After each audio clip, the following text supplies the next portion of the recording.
मंत्री जी, बहुत दिनों से हमने हमारी प्रजा से अपनी प्रशंसा नहीं सुनी। जाएं और हमारी प्रजा को लेकर आइए। आज हम बहुत खुश हैं। हम आज अपनी प्रजा को बहुत सारा धन इनाम में देने वाले हैं। जाएं, हमारी आज्ञा का पालन हो। जी महाराज, जैसी आपकी आज्ञा।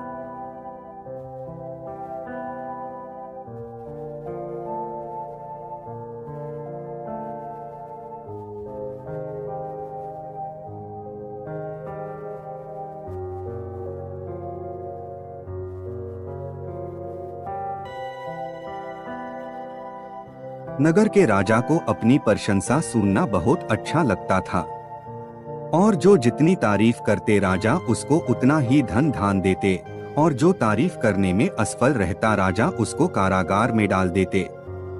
राजमंत्री राजा की इस हरकत से हमेशा परेशान और चिंतित रहते और सोचते ऐसे ही चलता रहा तो बहुत जल्द राज खजाना खत्म हो जाएगा।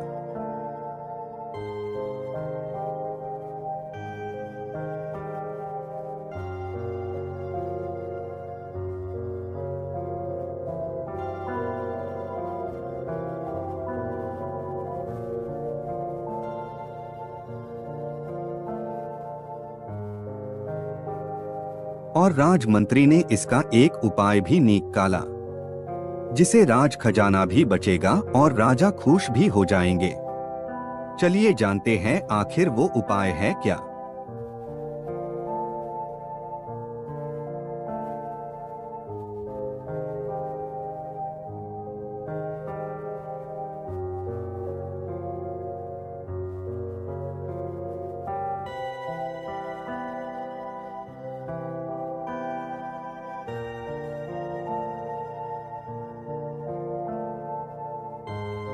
महाराज की जय हो। महाराज, आज हमने आपके लिए एक बहुत ही अच्छा और समझदारी वाला मनोरंजन सोचा है, जिसे हमें ये मालूम पड़ेगा कि हमारे महल के अंदर आपके लिए कौन क्या सोचता है। आपने अपनी प्रजा को तो जान लिया है, आज क्यों ना हम ये जाने कि आपके महल में आपके लिए क्या सोच है सबकी, वो आपको कितना मानते हैं। वाह मंत्री जी, आपने क्या बात की है, हम बहुत खुश हुए। बताएं आपने क्या सोचा है। महाराज, क्यों ना हम चारों राजकुमारियों से पूछे उनकी सोच आपके लिए क्या है, आपके लिए उनकी क्या भावना है। उनके पिता एक महाराज है, उनको अपने पिता को महाराज के रूप में कैसे लगते हैं, उनको कितना गर्व है आप पे, आज वो जानते हैं हम। बहुत खूब मंत्री जी, अभी के अभी चारों राजकुमारियों को बुलाया जाए, हम आज उनसे अपनी प्रशंसा सुनना चाहते हैं।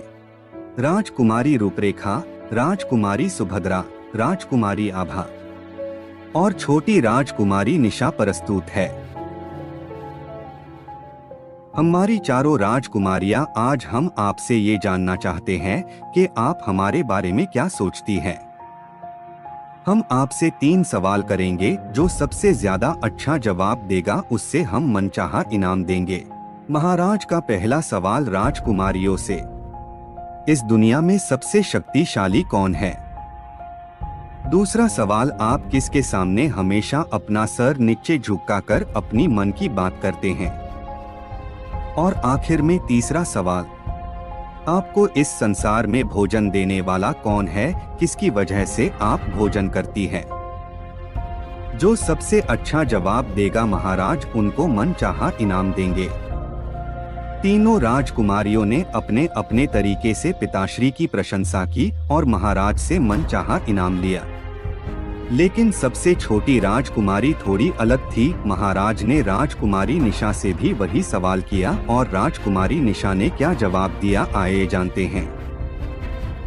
पिताश्री, आपका पहला सवाल का जवाब है, इस दुनिया में सबसे शक्तिशाली महादेव है, उनकी ही मर्जी से ये पूरी दुनिया चलती है। आपका दूसरा सवाल का जवाब, हम हमेशा महादेव के ही सामने अपना सर झुकाकर प्रार्थना करते हैं और वो हमेशा हम सबकी सुनते हैं। और आपका तीसरा और आखिरी सवाल का जवाब, इस पूरे संसार को खिलाने वाले सिर्फ एक ही है, हम सबके महादेव, किसके नसीब में कितना खाना है सबका हिसाब महादेव के पास है। मेरा और आपका भी पिताश्री महादेव से बड़ा कोई नहीं। मूर्ख राजकुमारी, इस पूरी दुनिया में सबसे शक्तिशाली मैं ही हूँ। मेरे ही सामने सबका सर झुकता है और मैं ही सबको भोजन देता हूँ। मंत्री जी, अभी इस वक्त इस दुष्ट लड़की को इस महल और नगर से निकाला जाए। हम देखते हैं महादेव इस बेवकूफ लड़की को महल के सुख कैसे देते हैं, ये नौकर चाकर कहाँ से लाते हैं। निकालो इसे यहाँ से, और किसी ने भी इसकी मदद की तो उसको उम्र कैद की सजा मिलेगी। हमारी आज्ञा का पालन हो अभी। महाराज ने राजकुमारी निशा को महल और नगर से निकलवा दिया और अपनी झूठी शान में रह गए। इस बात का सिर्फ एक व्यक्ति को पछतावा हुआ, जो कि राजमंत्री जी महल का धन बचाना चाहते थे, लेकिन किसी निर्दोष को अपना घर छोड़ना पड़ गया। इस बात का अफसोस था मंत्री जी को।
सिर्फ सूखे चावल और पतली दाल है, बेटी तुम ये खा लो।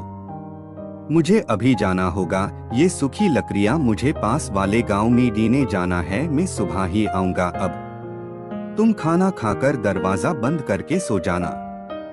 और अब उस घमंडी राजा से डरने की कोई जरूरत नहीं, अब तुम्हारा बाबा है तुम्हारे साथ। मैं अब निकलता हूँ, मुझे देर हो रही है, तुम अपना ख्याल रखना। ठीक है बाबा, आप संभाल कर जाए, मेरी चिंता ना करें, मैं अब ठीक हूँ। शुक्रिया बाबा। भोलेनाथ आपका भला करेंगे बाबा।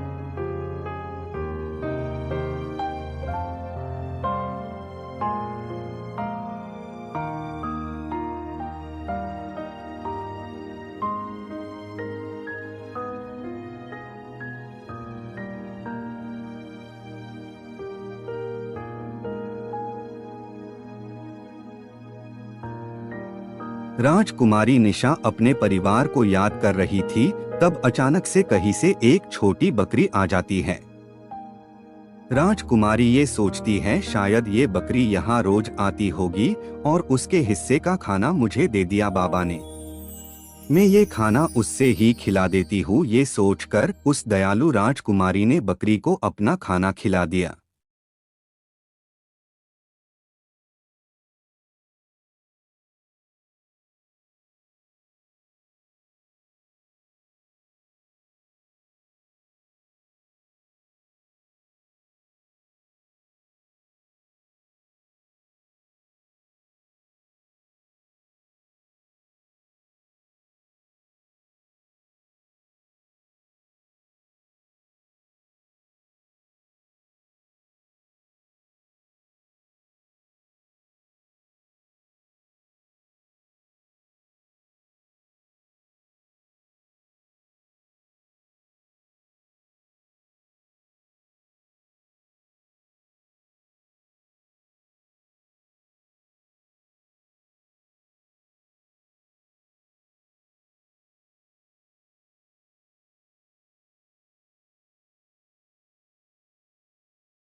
ये नायाब हीरे है।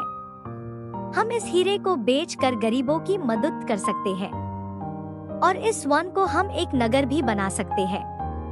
मेरी तरह जो लाचार हो हम उसकी मदद कर सकते हैं, जैसे आपने मेरी की है।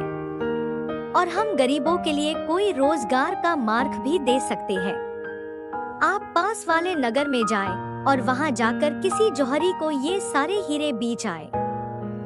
बाबा ने राजकुमारी की बात मानी और जाकर सारे हीरे बेच दिए। देखते ही देखते कुछ साल बीत गए और राजकुमारी को एक नया नाम दिया गरीबों ने। रोशनी राजकुमारी एक नए नाम से पहचानी गई और सारे नगर में रोशनी राजकुमारी की चर्चा होने लगी। इस बात की खबर राजकुमारी के पिता को पड़ी। ये नई राजकुमारी रोशनी कौन है, हम मिलना चाहते हैं उनसे। महाराज ने अपने मंत्री जी को बोलकर वहां नेवता भिजवाया।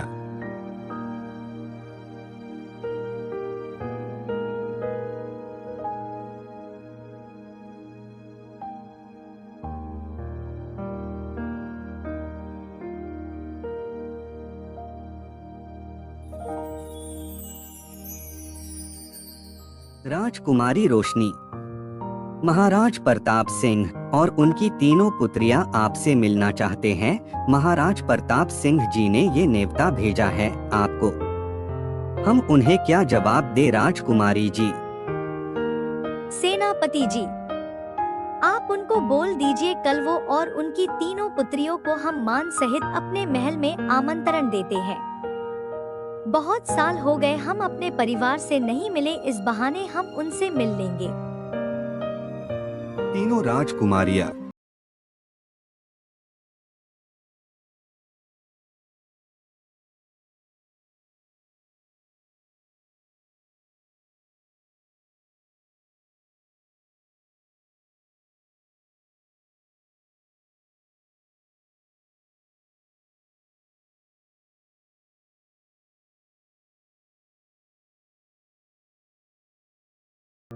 आपके सारे महल बहुत ही आलीशान है, लेकिन आपके इस महल के सामने कुछ नहीं। आप बुरा ना माने तो एक बात कहना चाहते हैं हम। आप हमारी बेटी जैसी है, तो फिर ये पर्दा क्यों रखा है आपने? हम आपके पिता सम्मान हैं। आप निश्चिंत होकर पर्दा हटा सकते हैं और यहाँ बाहर वाला भी कोई नहीं है। ठीक है महाराज, लेकिन हम पहले तैयार होकर आएंगे, तभी हम आपको अपना चेहरा दिखाएंगे। तब तक तक आप प्रतीक्षा करिए, हम अभी आते हैं। इतने गहने तो अभी पहनकर बैठी ही है, फिर मुंह दिखाई में कितने पहन कर आएगी।